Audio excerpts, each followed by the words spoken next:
What's up guys, welcome back to the Hot VLS build. In this video I'm going to be going over some of the parts I've got and the plans I've come up with.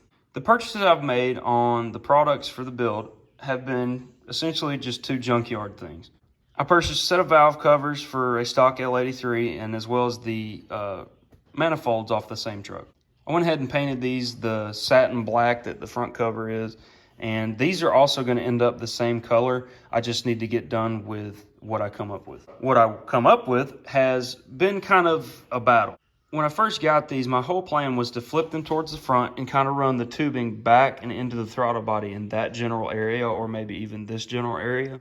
That way that the charge tube could run really simple to it and you wouldn't have to worry about routing or anything like that super crazy. Well, that didn't happen, and it turns out the LT L83 stock manifolds don't mount the opposite direction.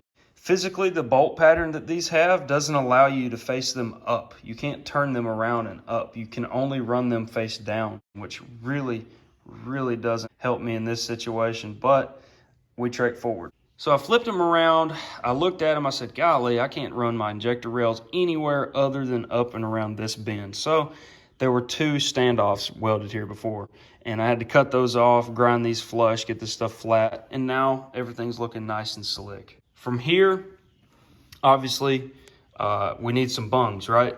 So I went ahead and purchased some 416 machinable stainless stock.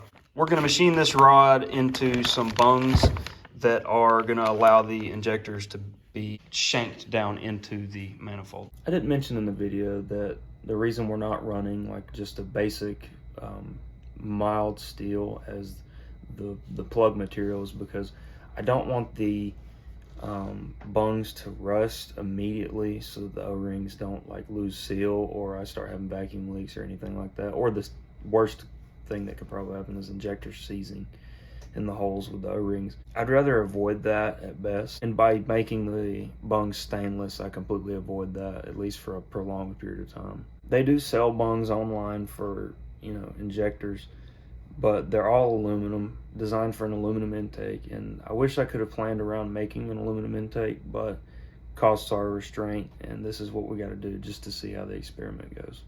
I'm getting help from my work on those, so I can get these welded up really soon. I can actually use my stock, like crappy fuel rails over there to line up where these injector bungs are going to go, because LSs and L83s, although you can't flip these manifolds around like an LS, the port spacing is all the same. So if you haven't noticed, I have cut off the 3-bolt flange off the back, and that's because I plan on running a 2.5-inch piece of exhaust tube with a weld bead around it to allow a rubber boot and a clamp to be used in the back. This allows the system to be serviceable, removable, and all that good stuff, considering solid tubing would be a whole lot more difficult to remove than soft couplings back here behind the firewall. And you heard that right. I'm running the intake tubing looped back and up behind the engine back here at the firewall. As the tubing runs up behind the heads and behind the bell housing, the tubing is going to route up and come around in about this area. In this area, I'm going to make a bracket that mounts the throttle body and unionizes the two intake manifolds in one area. The bracket will have a piece of tube welded this way and that way with beads on each end, and each is going to feed into the throttle body.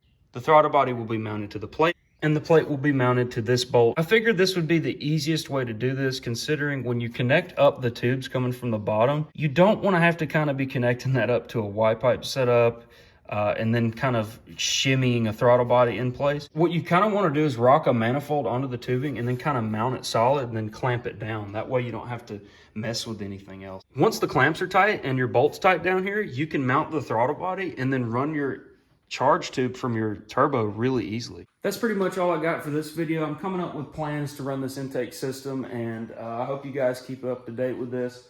I'm enjoying this build. I will see you guys later. Thank you.